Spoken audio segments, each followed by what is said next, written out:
Esse ambiente nos traz respostas, esse ambiente nos dá caminhos que muitas vezes, naturalmente, a gente não consegue encontrar. Mas através da adoração, parece que uma chave vira, parece que o Espírito nos ativa para algo e Ele nos guia e fala: é aqui que eu quero você. Sabe, queridos, quanto mais adoração, mais direção. Fala para o seu amigo, quanto mais adoração, mais direção. Da mesma forma, o contrário também existe. Quanto menos adoração, menos direção. É o que o mundo está precisando. E muitas vezes eles não sabem onde encontrar. Direção não é o lugar onde eu estou indo. Quando eu falo de direção no Espírito, é o lugar onde eu já estou. Porque quando nós estamos em Cristo, a gente já tem o final de todas as coisas. Nós não estamos aqui caminhando para um lugar. Nós estamos aqui porque nós já estamos lá, sentados à direita de Deus nos lugares celestiais. Se nós não entendermos essa verdade, a gente vai ficar buscando aquilo que já aconteceu. E o grande dilema dessa geração é você perguntar para eles: para onde você está indo? E muitas vezes ele não sabe responder. Por que ele não sabe responder para onde está indo? Porque quem não tem Jesus, qualquer lugar serve. Mas quem tem a direção do Espírito, não está indo para lá, já está lá. Por quê? Porque a palavra do Senhor diz que Ele colocou a eternidade dentro do homem. Então você não precisa ir para o céu para ser salvo. Você pode manifestar o céu aqui agora, porque você já é salvo. Então já aconteceu, já está disponível. Salvação não é você ir para o céu, é o céu vir para dentro de você. Então você já sabe aonde você está. E aonde é que eu estou? A Bíblia diz que Ele já nos abençoou com toda sorte de bênçãos espirituais, mas existe um lugar. Aonde? Nas regiões. Quando você tem uma direção, você tem um norte no Espírito. Então fica mais visível, fica mais palpável, fica mais audível, fica mais convicto aquilo que eu sei que eu vou fazer, aquilo que eu sei o que Ele vai fazer. Por isso que muitas vezes eu falo, a nossa oração tem que ser: Deus, não me deixe de fora daquilo que o Senhor está por fazer nos próximos dias. Por quê? Porque eu sei o que o Senhor vai fazer nos próximos dias, porque eu tenho a direção do Espírito. A gente não está sendo levado por todo o vento de doutrina, a gente está guiado pelo Espírito Santo de Deus, nos movendo e nos levando para o lugar onde Jesus está.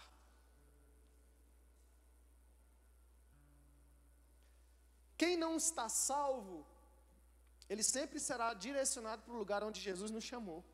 Jesus não chamou ele para aquele lugar. Por isso que aquele povo, aqueles discípulos no caminho de Emaús, ele falou: não nos ardia no coração enquanto ele falava? Por quê? Porque quem está caminhando com Jesus, o que está acontecendo pelo caminho não importa. O que importa é a presença. Independente do lugar onde Ele está me levando, quando eu estou com Ele, arde. A presença nos tranquiliza no processo. A direção e a presença nos alivia, independente da dificuldade e a circunstância. É nesse nível que Deus quer nos levar. Deus não quer alguém achando que, para onde eu vou? Não, me siga, eu sei o caminho. É assim que a gente tem que encontrar com a nossa geração. Billy Graham, ele tem uma frase muito poderosa, que eu sempre uso. Ele diz: eu sei para onde estou indo, e nas últimas páginas da minha Bíblia diz que o Cordeiro vence. Eu não preciso lutar, a Bíblia diz que Ele vence. É nesse nível que Ele quer que eu e você ande. Amém? Glória a Deus. Abra sua Bíblia em Mateus capítulo 28, versículo 18. Mateus capítulo 28, versículo 18, 19 e 20.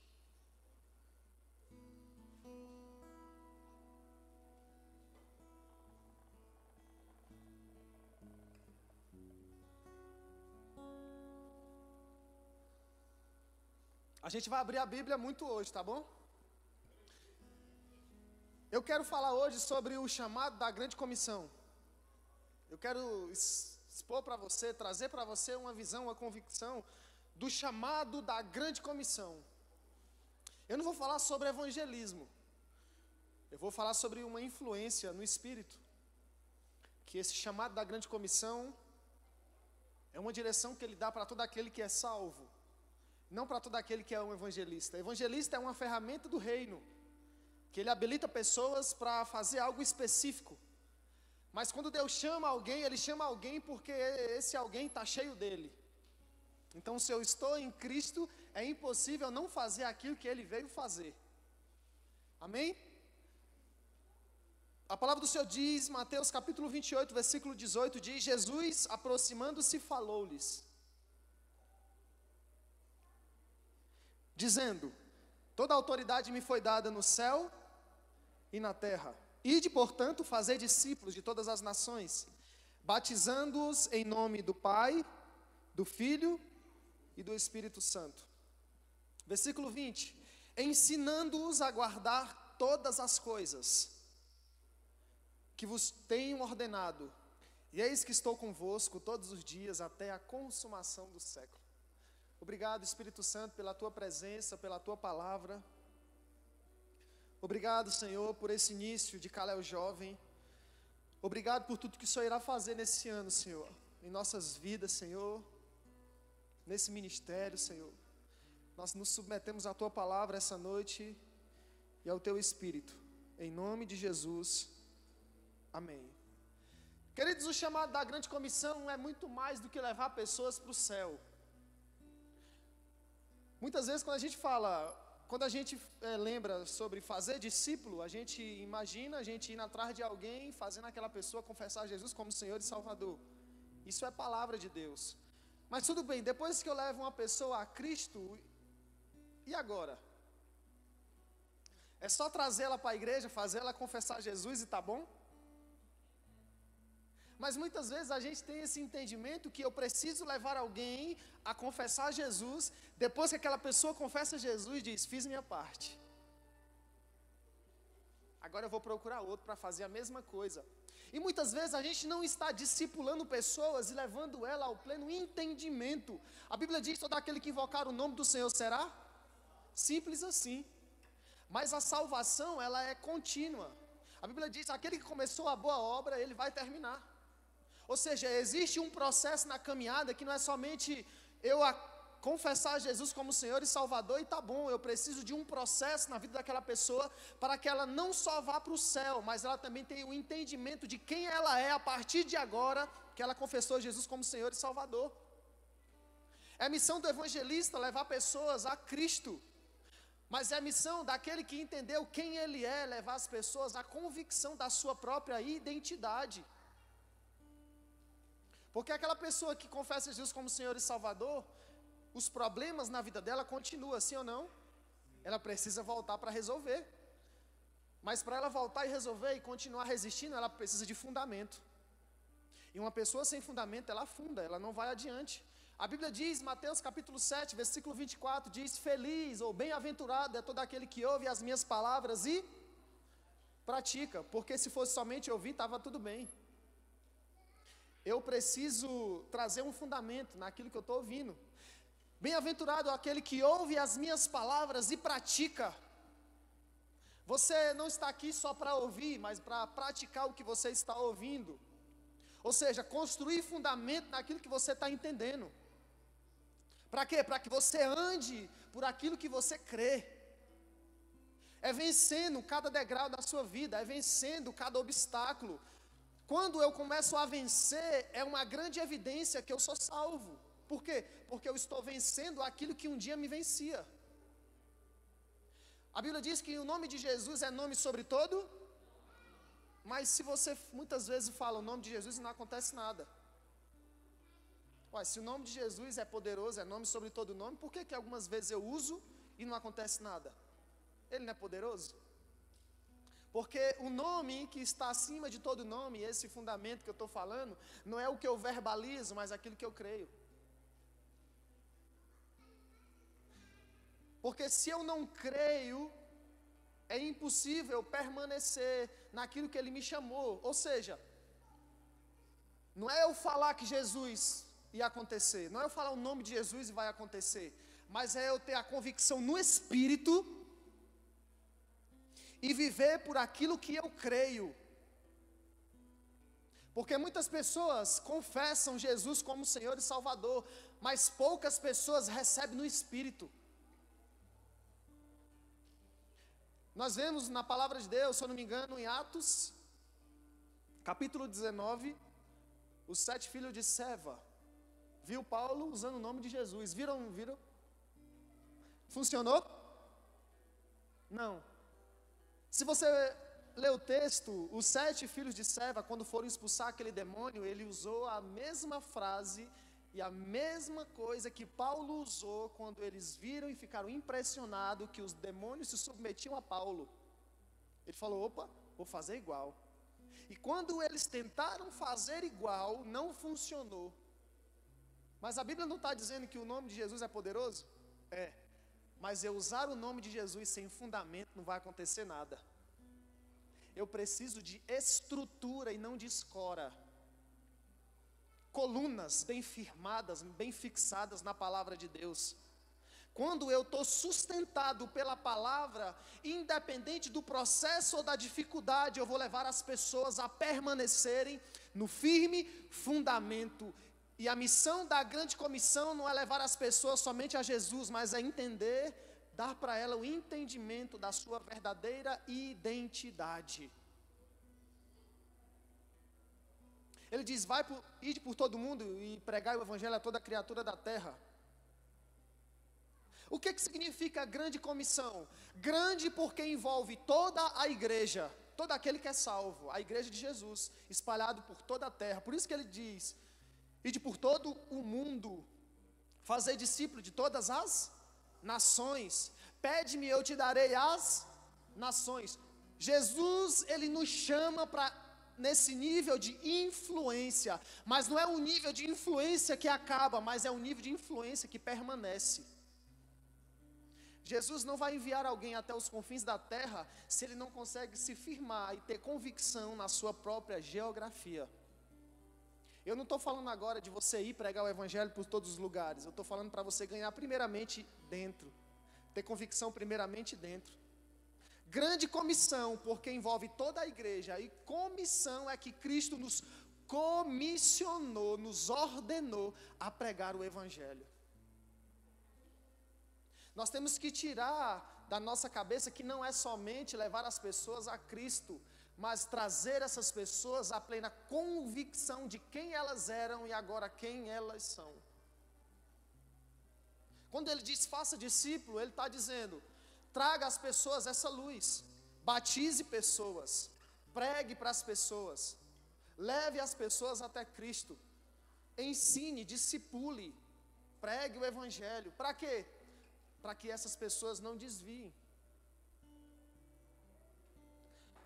Mateus capítulo 28, ele fala sobre o chamado da grande comissão. Se você ler Mateus, Marcos, Lucas e João, os 4 evangelhos, você vai ver que nos últimos capítulos de cada livro, Jesus está enviando discípulos. Todos os últimos capítulos de Mateus, Marcos, Lucas e João, Jesus está enviando a igreja, o chamado da grande comissão. Tem pessoas que falam assim, por que você não prega? Porque eu não sou evangelista. E não é para evangelista, querido, somente a pregação do evangelho, é todo aquele que crê, é todo aquele que é salvo. Todo aquele que é salvo carrega salvação. Nós só podemos levar as pessoas no lugar onde nós estamos, no lugar onde nós conhecemos. Então levar as pessoas a Cristo é mostrar para elas que eu e você sabemos o endereço de casa. Não é somente confessa, não é somente você aceita, não é somente vá para a minha igreja no domingo, mas é trazer para ela a sua convicção da sua natureza caída e mostrar que Ele nos tirou do império das trevas e nos transportou para onde? Então o chamado da grande comissão é você transportar pessoas, tirar ela das trevas e trazer ela à luz do Evangelho, o lugar aonde elas estão. Tem muita gente que não prega porque acha que não é evangelista. Tem muita gente que não prega porque acha que não sabe falar, porque não conhece ninguém, porque é tímido. O chamado da grande comissão, queridos, não tem a ver com eu e você. O chamado da grande comissão tem a ver com outras pessoas, porque se Ele derramou sobre você, agora é da minha e da sua responsabilidade levar essa palavra a outras pessoas. O Evangelho sempre está apontando para outra pessoa, está apontando para alguém. A palavra Emanuel é Deus com quem? Com quem? Emanuel é Deus conosco e não comigo. A oração, Pai, não meu. Porque tudo que Deus deu para você, Ele deu para você compartilhar com alguém. Porque se você é curado, você vai curar outras pessoas. Se você é transformado, você vai transformar outras pessoas. Se você é convicto, você vai trazer convicção às outras pessoas. Porque uma convicção sem fundamento vai ser a partir até algum momento. Um momento sem convicção, você vai abandonar o barco. Você vê pessoas que vieram para Jesus e a partir de um certo momento ela desistiu. Por quê? Porque estava sem fundamento. Porque o que me mantém não é o fogo do culto de domingo, mas é a busca da semana. Quando o culto acaba, eu sempre falo isso, o nosso culto não pode acabar. As pessoas têm que nos encontrar em pleno estado de culto. As pessoas, quando nos encontrar, elas têm que nos encontrar adorando. Por isso que ele fala, eu procuro verdadeiros. Ele quer alguém que esteja 24 horas em estado de adoração.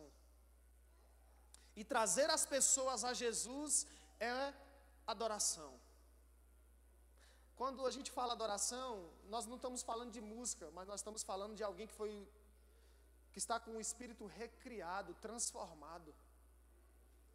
Então o chamado da grande comissão é nos dar esse feeling que eu preciso trazer e dar o entendimento às pessoas de quem elas são. Eu preguei nos últimos dias, nesse carnaval, em alguns lugares, eu falei sobre, eu acho que eu falei algumas vezes aqui, que o Senhor nos chama para nós atingirmos todos os lugares da sociedade. Quando Ele fala ide por todo mundo, Ele está falando invada todos os lugares da sociedade e mostre a sua convicção. Crente sem convicção, na primeira bambeada, ele desiste, por causa do fundamento. Aquele texto que eu estava falando, Mateus capítulo 7, versículo 24. Feliz é o homem que ouve as minhas palavras e pratica. Assemelhá-lo-ei a um homem prudente que edificou sua casa sobre rocha. Vieram os rios, correr a chuva, soprar os ventos, e a casa não caiu, porque ela estava edificada sobre uma rocha, que é Jesus, que é o fundamento, que é o caminho, que é a verdade, que é a vida. Mas todo aquele que ouve as minhas palavras e não pratica, ou seja, essa pessoa ouviu a palavra, mas não criou fundamento, raiz, coluna, é como um homem insensato que edificou sua casa sobre areia, ou seja, vai cair. A qualquer momento, sem fundamento, ele vai cair. Ele vai desistir. Na primeira dificuldade ele para. Por quê? Por causa do fundamento. A primeira coisa que Satanás olha quando vê eu e você é o tanto de fundamento que nós temos para aguentar todas as setas inflamadas. O apóstolo Paulo diz assim, sei estar abatido, olha a convicção do apóstolo Paulo. Sei estar abatido, sei ter em abundância. De todas as coisas eu estou instruído, tanto a ter fartura, como a padecer necessidade, tanto a ter em abundância como a ter fome. É aquela frase que todo mundo gosta e bota no carro. Posso todas as coisas naquele, mas para que eu e você tenha convicção de posso todas as coisas naquele que me fortalece, a pergunta é, Se na primeira dificuldade você desistir, não tem como essa frase fazer parte da sua vida, esse versículo, esse texto, essa convicção, esse fundamento. Posso todas as coisas naquele que me fortalece, é só se você estiver experimentado, convicto, certo de que pode acontecer o que for, você não abandona. O chamado da grande comissão não é para que você vá e fique, é para que você vá e dê frutos. O chamado da grande comissão é que eu e você, independente do que aconteça, você permaneça de pé por causa do firme fundamento. É triste você olhar para alguém e falar: o jovem passou na federal. E você olhar para aquele jovem e falar assim: vixe, eu estou com medo. Por quê? Porque fulano, pelo que eu conheço, 3 meses de federal pode dar ruim. Por quê? Por causa do fundamento. Se nós estamos no firme fundamento, nós estamos carregando Jesus nas faculdades, na arte, na música, na cultura, na política. E o mundo está aí formando pediatras, médicos, professores, está aí formando músicos, está formando psicólogos, está formando empresários. E o que nós como igreja temos de fundamento para sustentar a nossa convicção diante da nossa geração? Você acha que é somente chegar lá com a Bíblia debaixo do braço, as pessoas vão nos respeitar? Vão? Sem fundamento, a nossa Bíblia não serve para nada. Tem muita gente carregando a Bíblia, mas os filhos têm a revelação dela. Uma coisa é eu ter fundamento, ainda que a ideologia, o sistema pregue no quadro, os professores trazem um sistema caído, e você não engole por causa do firme fundamento que você tem a partir das Escrituras. Pode trazer ideologia, pode trazer o sistema, pode trazer o que for, mas nada muda a sua convicção, independente do lugar onde você está. Daniel, queridos, um jovem, ele não se contaminou na Babilônia, porque ele era tão convicto, tão convicto, tão convicto, que ele tinha uma convicção formada: eu não irei fazer parte dos manjares do rei. Aí a gente envia o jovem sem fundamento, a primeira oportunidade, está longe, desiste, não quero mais, não vou mais. 1 mês de federal, 1 mês de faculdade, já pinta o cabelo, já corta aqui no meio, já deixa a careca de um lado, já começa a falar tode. Ou seja, é como um homem insensato que edificou sua casa sobre a areia. O jovem tinha 6 anos de crente, a primeira oportunidade, tudo foi abaixo. E o chamado da grande comissão que ele carregou quando ele fez a matrícula, e dizendo que ia ganhar todo mundo para Jesus, cadê? Isso é o chamado da grande comissão, é nós entrarmos nos lugares onde as pessoas não conhecem a Cristo e comissioná-los dizendo: eu sei o caminho. E você ir contra o sistema e bater de frente com ele. Essa guerra cultural que você mantém, sustenta a sua fé, a sua tese. E ele pode até encarar e dizer: sustenta a tua fé e traga base bíblica de por que você crê em Jesus Cristo. E você tem convicção do Deus que você serve. Pode ser professor, pode ser o que for, pode ser aluno, pode ser amiguinho, pode ser um grupo, pode ser o sistema, pode ser a ideologia, nada muda. Por quê? Jovem convicto. Como não se sujar? Sabe como? A Bíblia diz, Salmo 119, versículo 9: como pode um jovem guardar puro o seu caminho? Observando segundo Observando segundo o quê? Coloca aqui, por favor. Salmo 119, versículo 9, 10 e 11. Olha a pergunta do salmista. A gente já leu aqui.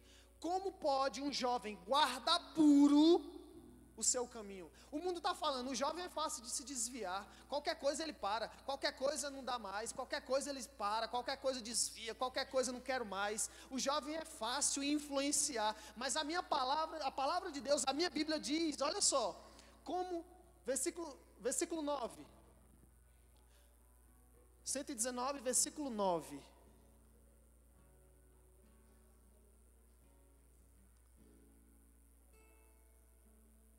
Versículo 9. Vamos ler junto? 1, 2, 3. De que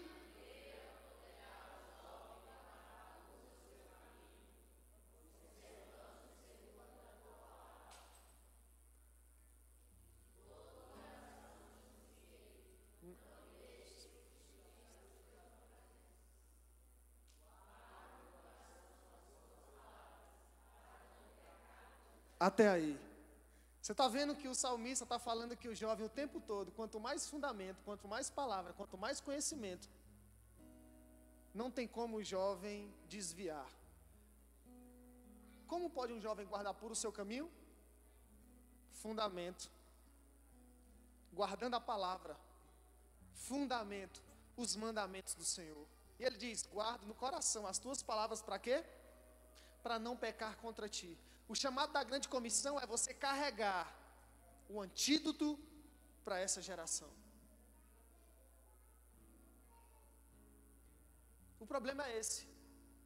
Pessoas que param, pessoas que desviam, jovens que são influenciados, são jovens que não têm fundamento para permanecer inabalável no dia da tentação.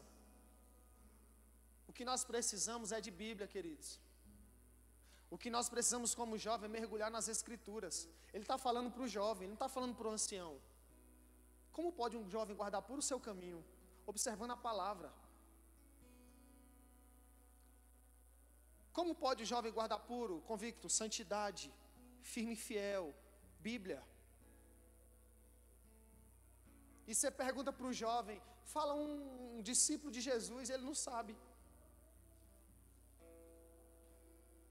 O que a palavra de Deus é para você, ele não sabe sustentar a sua tese. Por isso que o mundo lá fora vem com 2 pés e engole ele. E tenta convencer ele que a palavra de Deus é uma história da carochinha. E faz sentido mais a teoria de Darwin. E começa a fazer sentido na tua mente, no teu espírito. Por quê? Porque muitas vezes nós não temos fundamento. Vocês estão entendendo? Nós precisamos de fundamento para permanecer essa Calel jovem. Para lá fora nós conseguimos ganhar pessoas para Jesus. Para lá fora nós carregarmos a palavra sem abrir a boca. É de fundamento que nós precisamos. Mas muitas vezes a gente vai procurar no bom depósito, a gente não encontra nada. A gente não encontra fé, a gente não encontra convicção. Na primeira dificuldade nós somos abalados, nós não queremos mais, a gente se tranca no quarto, a gente se isola, a gente tira a foto do perfil do Instagram, a gente para de fazer tudo, por quê? Por causa de um problema. No primeiro problema. Mas se nós estivermos enxertados na videira, cheio da palavra, cheio de convicção, Satanás vai ter que ter ideias para conseguir destruir você. Nós precisamos colocar adrenalina na nossa salvação, irmãos. Quando você acordar, Satanás, reunião no inferno, o menino acordou. Porque tem tanta convicção, está tão enxertado, tem tanta palavra, tem tanta unção, que Satanás não consegue ter acesso. A Bíblia diz, existiu o diabo, ele vai fazer o quê?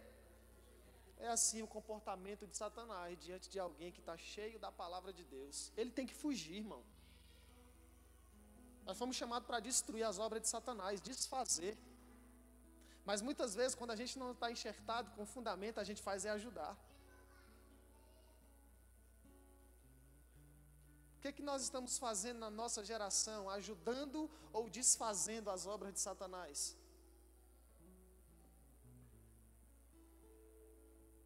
É sério ou não é? Quem nós estamos influenciando? No lugar onde você está, na escola onde você estuda, na sala de aula, na tua faculdade, no teu trabalho, se nós não estamos influenciando pessoas, para que está servindo o nosso evangelho? Para que serve os cultos de domingo? Para que serve a tua confissão de fé? Para que serve a palavra de Deus na tua vida? Para que serve a sua Bíblia? Se nós não estamos influenciando alguém em uma esfera da sociedade, em algum lugar, existe alguma coisa que está errada. Alguma coisa está errada na nossa caminhada, na nossa confissão de fé. Porque se eu não estou convencendo pessoas, é sinal que nem eu fui convencido ainda. Porque é o que eu falei no início, eu só posso levar as pessoas no lugar onde eu estou. Você está pronto para ir lá fora e encarar essa ideologia? Você está pronto para ser confrontado lá fora pela ideologia, pelo sistema? Tem certeza que você está pronto? Dá para você uma passagem para a Disney com um mês, só você volta de lá crente? Ou não me leva não que eu me conheço. Não me dá não que eu me conheço. Está faltando os fundamentos, queridos. Está faltando um entendimento de quem você é. Se você não confia em você, você acha que Jesus vai confiar a palavra de Deus? Não, pastor, pode me mandar. Pode me chamar, que eu não desvio. Pastor, está difícil. Estou passando por um grande problema, mas nada muda. É fundamento demais, é crente demais. É você na sala sendo atacado porque você sustenta a sua fé e você firme,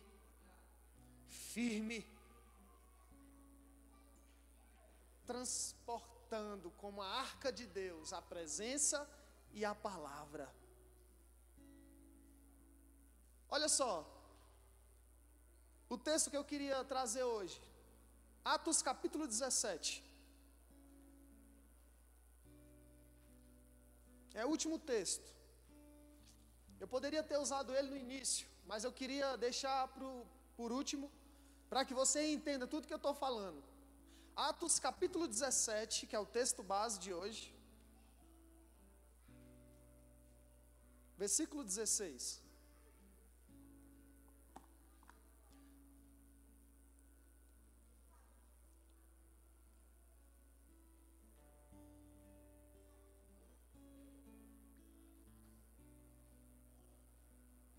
Amém?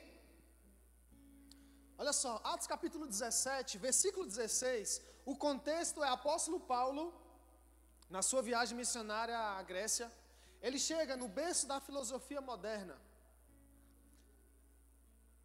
Você sabe da história, o contexto.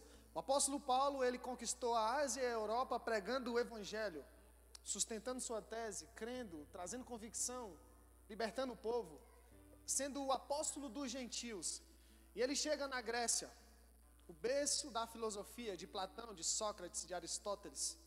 Ou seja, ele chegou num lugar, num vespeiro. Ele chegou num lugar onde o pensamento e a ideia era o alimento daquela região, daquele povo. Para que você entenda, Sócrates morreu 399 anos antes de Jesus Cristo. E até hoje nós estudamos as teorias de Sócrates e de Platão, seu discípulo. Muitas pessoas falam, esse negócio de Jesus não existe. Mas quando você olha na história da filosofia, da sociologia, da psicologia, Jesus, ele é citado como antes de Cristo, depois de Cristo. Se Sócrates, que morreu 399 anos, ele é o pai da filosofia moderna, por que não é antes de Sócrates e depois de Sócrates? É nesse contexto que Paulo chega. Olha só, vamos comigo. Atos capítulo 17, versículo 16 diz assim: enquanto Paulo esperava em Atenas, o seu espírito se revoltava em face da idolatria dominante na cidade. Por isso, fazia o quê? Dissertava. Ele não discutia, ele não falava o que ele achava. A Bíblia diz que o apóstolo Paulo, no berço da filosofia, nos lugares dos maiores pensadores do mundo, ele diz que o apóstolo Paulo, como um crente de verdade, ele dissertava. Sabe o que significa a palavra dissertar? Trazer fundamento e sustentar com conteúdo e com poder.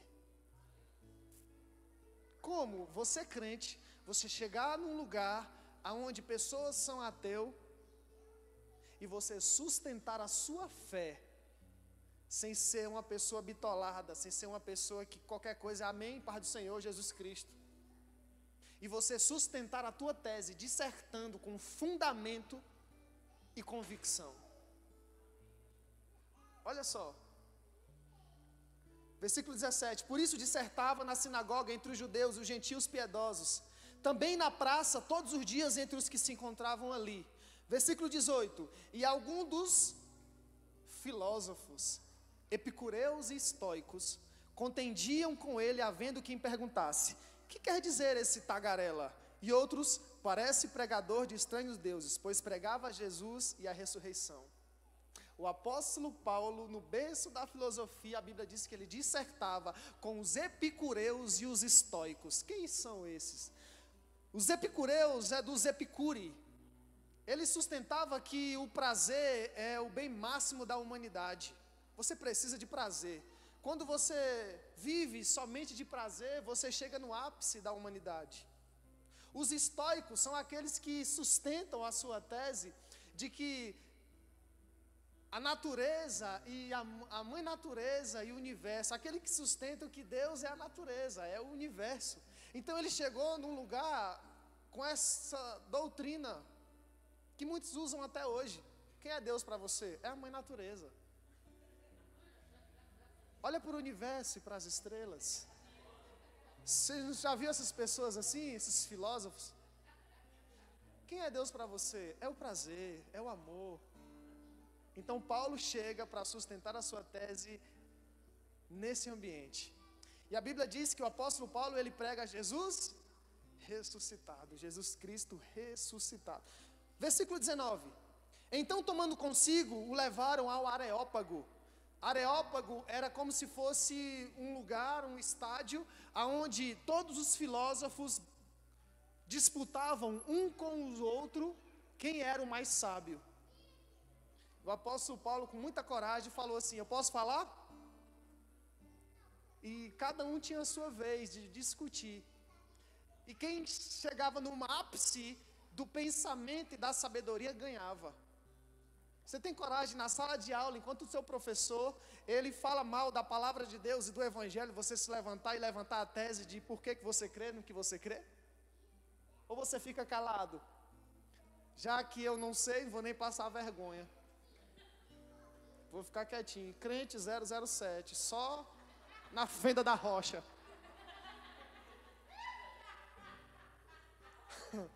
Por quê? Porque a gente, queridos, muitas vezes a nossa reputação vale mais. Você sabia? Muitas vezes a gente quer proteger a nossa reputação. Não quero ser zombado, não quero ser taxado, eu não quero ser um crente, eu não quero ser alguém excluído. Então, para me ser aceito, eu vou aceitar o que eles estão falando e vou guardar aquilo que eu acho que eu acredito. Versículo 19. Então, tomando consigo, o levaram a Areópago, dizendo: olha só, poderemos saber que nova doutrina é essa que ensina? Posto que nos trazem aos ouvidos coisas estranhas, queremos saber o que vem a ser isso. Versículo 21. Pois todos de Atenas e os estrangeiros residentes de outra coisa não cuidavam senão dizer ou ouvir as últimas novidades. Então Paulo levantando-se no meio do Areópago, disse, agora o discurso do apóstolo Paulo: senhores atenienses, em tudo vos vejo acentuosamente religiosos, porque passando e observando os objetos do vosso culto, encontrei também um altar no qual está escrito, ele aproveita, ao Deus desconhecido, pois esse que adorais sem conhecer é precisamente aquele que vos anuncio. Versículo 24. O Deus que fez o mundo e tudo que nele existe, sendo ele Senhor do céu e da terra, não habita em santuário feitos por mãos humanas, nem é servido por mãos humanas, como se de alguma coisa precisasse. Pois Ele mesmo é quem a todos dá vida, respiração e tudo mais. De um só, fez toda a raça humana para habitar sobre toda a face da terra, havendo fixado os tempos previamente estabelecidos e os limites da sua habitação, para buscarem a Deus, se porventura tateando o possam achar, bem que não está longe de cada um de nós.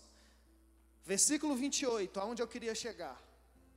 Pois nele vivemos e nos movemos, existimos, como algum dos vossos poetas. O apóstolo Paulo, no meio do seu discurso, ele cita uma frase de um filósofo, de um poeta mundano, para sustentar aquilo que ele acredita e chamar a atenção dos seus ouvintes.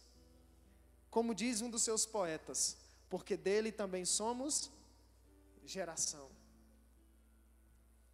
O apóstolo Paulo sustenta a sua tese, a sua fé, com fundamento, com Bíblia. Mas no meio da sua tese, no meio daquilo que ele estava sustentando, ele cita uma frase de um poeta da época. O que você quer falar com isso, pastor? Não é só a gente falar que é crente, mas principalmente a gente conhecer de mundo. Quer sair daqui habilitado, da sua casa habilitado, e ir lá fora? A gente não pode ser jovens bitolados que só sabem falar Jesus é bom, Jesus te ama, Jesus é bom, Jesus te ama. Nós precisamos conhecer os fundamentos também do mundo. Não viver, mas saber quais são as armas do inimigo, para que você consiga desfazer as obras de Satanás, sustentando a sua fé, mas também tendo a convicção e o conhecimento do que Satanás está usando lá fora. Porque muitas vezes, queridos, a gente vai para o mundo, quando chega lá, a gente não sabe o que falar. A gente fica calado, a gente fica inerte. Que dia eu vou ter coragem de levantar minha mão no meio da sala onde só tem ateu, onde só tem pessoas homossexuais, onde só tem pessoas que não acreditam, onde só tem pessoas que estão magoadas e feridas, e você levantar a sua mão e sustentar a sua tese e trazer convicção àquele povo? Eu não sou doido de fazer um negócio desse. Mas se a gente vê que, se nós olharmos a palavra de Deus, o chamado da grande comissão é de nós colocarmos a nossa vida para que pessoas comecem a olhar para mim e para você e ver que nós temos conteúdo e sustentamos a nossa tese com aquilo que a gente acredita. Por que eu estou trazendo isso hoje? Porque, queridos, o mundo lá fora, eles não estão brincando. É destruir um jovem. É trazer uma criança para mudar de sexo. É dizer para uma pessoa que você não nasceu menina, você nasceu menino. Não, você não nasceu menino, você nasceu menina. Não, você... E começar a deturpar. Parece que é algo que não é relevante a gente falar isso aqui na igreja. Mas se nós não aprendermos e falarmos disso aqui, como a gente vai habilitar a nossa geração para resistir?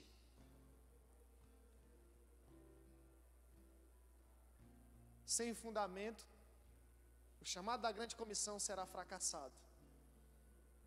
A gente vai, mas passar alguns dias, alguns meses, a gente volta fracassado. Precisamos nos habilitar com as armas corretas, com a palavra de Deus, com firme fundamento, com a palavra de Deus, que é o nosso manual de fé e prática, para manter fiel aquilo que a gente acredita. Bem-aventurado aquele que ouve e pratica.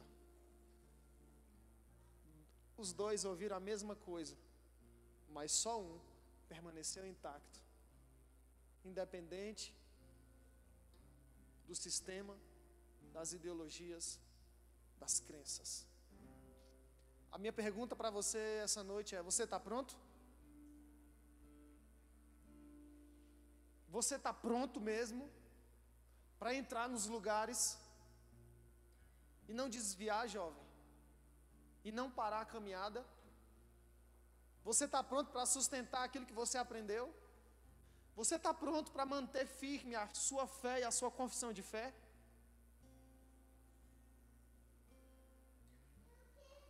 Se você não estiver pronto, o mundo, o sistema vai tragar a nossa geração.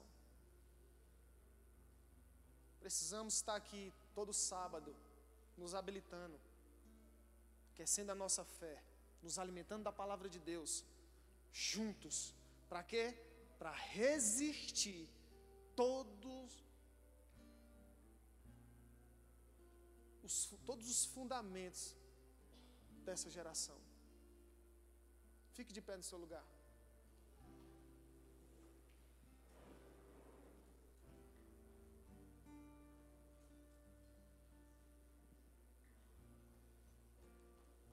Se nós não entendermos isso, a gente vai usar o evangelho só na igreja. Não, só na igreja que funciona. Eu só consigo chorar na igreja. Eu só consigo crer na igreja. Eu só consigo sentir essa unção na igreja.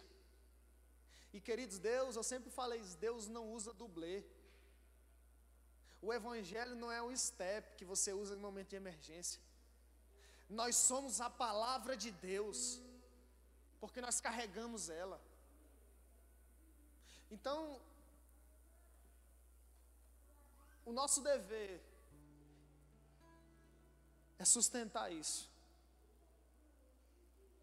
sustentar a nossa fé, é ser um discípulo relevante, é ser um jovem relevante, é ser um jovem que não tem medo de errar, que não tem medo de pregar, que não tem medo de passar vergonha, que não tem medo de levantar a sua mão e falar assim, não é dessa forma. Senhoras e senhores, me escutem, que eu vou trazer para vocês fundamentos naquilo que eu acredito. Vocês estão falando de algo que não conhecem, eu sei o caminho, me sigam. Um jovem santo, um jovem convicto, um jovem cheio da palavra de Deus, é um presente de Deus para a sua geração. É um jovem modelo. É um jovem que se santifica.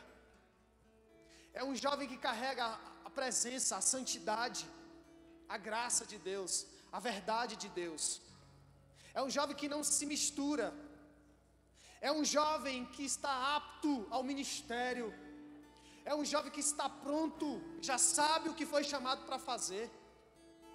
É um jovem que a sua família viveu tudo que não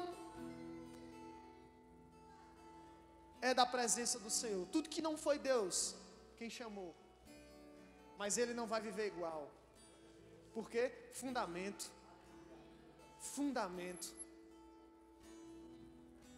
É um jovem que está ali, crescendo em conhecimento, em verdade, em entendimento. É um jovem que carrega a Bíblia, sim, mas é um jovem que tem a revelação dela. É um jovem que diz que é crente, sim, mas é um jovem que está atualizado nas coisas desse mundo também. Não é um jovem que está com os olhos fechados, mas é um jovem que está com o coração aberto à palavra de Deus. Eu estou falando de você? É isso. Fale para o irmão que está do seu lado, esse é você.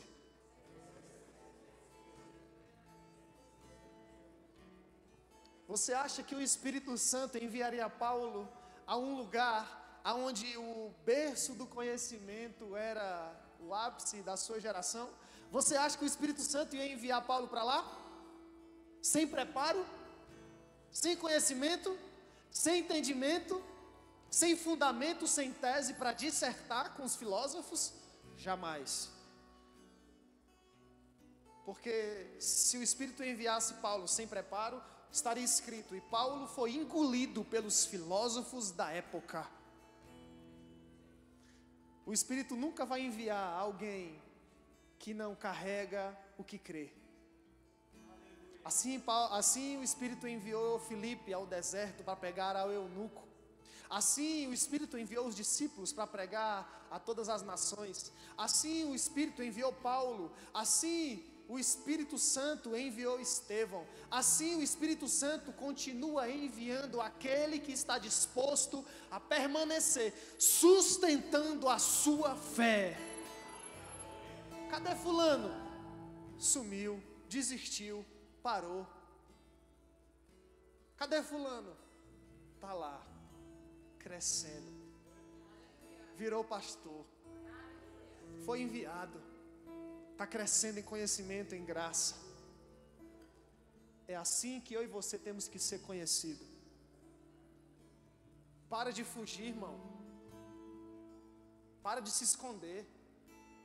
Que tal você, essa semana na sua escola, começar a mostrar quem Jesus é, não através de um microfone, uma caixa de som, mas através de uma vida totalmente rendida em santificação, em graça e em poder.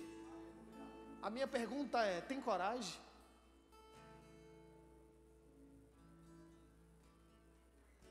Ele não vai confiar se não tivermos um fundamento. Está na hora da gente parar de passar por crises. Está na hora da gente começar a entregar a nossa vida de verdade para o Cristo.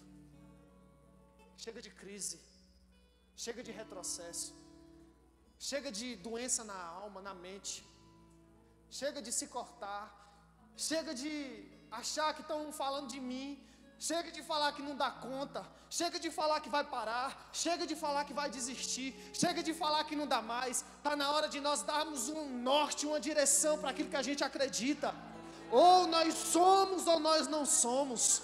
Ou nós carregamos a presença ou nós não carregamos. Quem é você, irmão? Quem é você, jovem? Quem é você onde ninguém está vendo? Quem é você na sua faculdade? Quem é você no seu trabalho? Quem é você quando está com seu namorado? Quem é você quando está com sua namorada? Quem é você quando está acessando aquele site? Quem é você? E se você não for quem Deus procura, você nunca será quem Deus chamou você para ser. Você vai viver de vontade. Eu tenho tanta vontade de Deus me usar. Eu tenho tanta vontade de o Espírito Santo fazer. Eu tenho tanta vontade. Enquanto você tem vontade, o Espírito Santo está enviando pessoas. O Espírito Santo está enviando jovens. O Espírito Santo está habilitando pessoas para ir e falar quem Jesus é.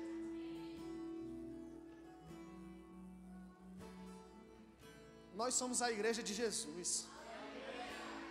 E a igreja de Jesus é a igreja triunfante. A Bíblia diz que as portas do inferno não prevalecem. Feche seus olhos. Faça uma aliança com Jesus esse ano de 2024. Para que você se mostre mais. Para que você pregue mais. Para que você não tenha a sua reputação como bem maior. Fale, me use, me envie. Mas se prepare, se você pedir, Ele vai fazer.